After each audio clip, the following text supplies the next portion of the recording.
দর্শক আসসালামু আলাইকুম। রাষ্ট্রদ্রোহ মামলায় চিন্ময়ের শুনানি আজ। সতর্ক অবস্থায় আইন শৃঙ্খলা বাহিনী। এটা নিয়ে কালের কণ্ঠ আজকে একটি নিউজ করেছে, যে নিউজটি এখন আমি আপনাদেরকে শেয়ার করব। তো নিউজে যাওয়ার আগে রিকোয়েস্ট থাকবে অবশ্যই চ্যানেলটি সাবস্ক্রাইব করে দিবেন এই ধরনের সকল নিউজের আপডেট সবার আগে পেতে। তো চলুন শুরু করি। জাতীয় পতাকা অবমাননা অভিযোগ রাষ্ট্রদ্রোহ মামলায় গ্রেফতার বাংলাদেশ সম্মিলিত সনাতনী জাগরণ জোটের মুখপাত্র চিন্ময় কৃষ্ণ দাস। বৃক্ষচারীর আজ বৃহস্পতিবার চট্টগ্রাম আদালতে শুনানি হবে। এ কারণে বৃহস্পতিবার 2 জানুয়ারি সকাল থেকে আদালতের প্রবেশমুখ পুলিশ, সেনাবাহিনী ও র্যাব সদস্য সতর্ক অবস্থায় রয়েছেন। নিরাপত্তা জোরদার করা হয়েছে আদালত প্রাঙ্গণ ও আশেপাশের এলাকায়। এর আগে 3 ডিসেম্বর মঙ্গলবার চিন্ময় কৃষ্ণ দাসের জামিনের শুনানি ধার্য ছিল।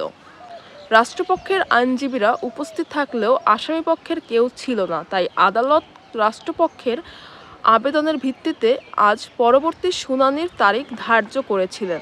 অন্যদিকে চিন্ময় কৃষ্ণ দাসের আইনজীবী রবীন্দ্রনাথ ঘোষ বর্তমানে ভারত অবস্থান করছে, তবে তিনি ভারত থেকে কবে বাংলাদেশে ফিরবেন তা নিয়ে রয়েছে দ্রুমজাল। জানা গেছে চিন্ময় কৃষ্ণ দাসকে সকাল 10টায় আদালতে আনা হবে। এর আগে 26 নভেম্বর তাকে আদালতে আনার সময় ব্যাপক সংঘর্ষ হয় আইনশৃঙ্খলা রক্ষাকারী বাহিনীর সঙ্গে চিন্ময় দাসের অনুসারীদের, যার ফলস্বরূপ অ্যাডভোকেট আলিফ মারা যান। এ পরিস্থিতিতে এড়াতে আজ কড়া নিরাপত্তা বেষ্টনীর ব্যবস্থা নেওয়া হয়েছে।